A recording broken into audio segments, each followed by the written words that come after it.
My name is Kevin Sola. I live in Little River, South Carolina, and I'm currently retired. Formerly, I was an investigator for the state of New York. Cycling's always been a very important part of my life. I'm of Italian heritage, and I have relatives that live in Italy. And in Europe, cycling is a very important sport. And it was instilled in me from a young age. And it's been a part of my life ever since. On April 26th, I was out in the back roads of Conway. An elderly man driving a big, beat-up old Ford van hit me. 3 weeks later, I woke up in the neuroscience ICU. I died twice at the scene of the accident. When I got here at Tidelands, I can't even move. I have fused discs in my back, rods in my legs, shattered pelvis. My bladder is detached. I had damage, bruising to the heart. My gallbladder had to be removed. I couldn't even sit up. I really felt my life was over. I thought, okay, whatever, what are they gonna do for me? It was really in a hopeless state. He was having a very hard time moving about. He had a clamshell brace, what we call a TLSO, for his back fracture. He had a cam boot on for his left foot. So he had a lot of braces, a lot of fractures, a lot of pain. So any type of movement was really hard for him in the very beginning. My one goal was to be able to be self-sufficient. I couldn't even imagine myself living on my own at this point. As an occupational therapist, my main goals for Mr. Sola were for him to be able to take care of himself as he was previously living alone. We worked on what we call his ADLs, or activities of daily living, as simple as getting dressed, getting to the bathroom, grooming tasks. I wanted to make sure that he was able to accomplish those tasks by the time that he left our facility. Get as close as you can and open up the cabinet. And take down a few things. What we're practicing is how you can kind of safely navigate the walker in the kitchen, as well as reaching for things and maintaining your balance.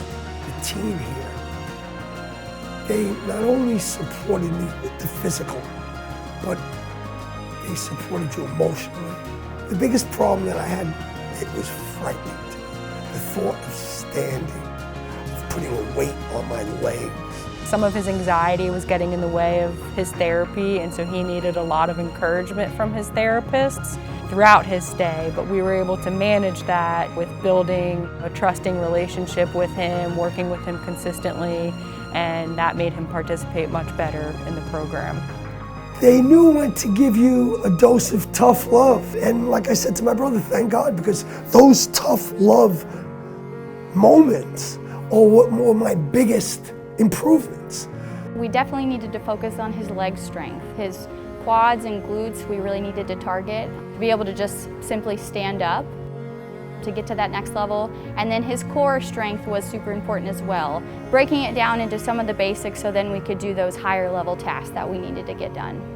We actually have some pretty neat equipment here. One being our simulated car to be able to even get to your house. Can you safely get in and out of a vehicle? So that was definitely an item that we looked at and worked on while he was here. And then also, Mr. Sola had a threshold step to get into his home. So we worked on safety and use of a rolling walker to get in and out of his house. We're constantly working together with occupational therapy and speech therapy to see what they're working on, but also with our nursing staff and our physicians. The collaboration that we have is very important so that we're all on the same page and we're all making sure that we're addressing the patient's needs so then we can progress forward with their goals.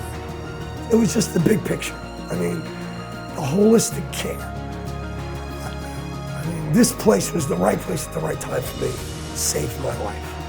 Now this was about a year later after, his accident and his time in rehab. I happened to be outside just watering my flowers, and I saw somebody go by on their bike, and we both had to do a double take, and I realized it was Mr. Sola. To kind of see it come full circle and see him doing back what he loves, that was really a great moment for both of us.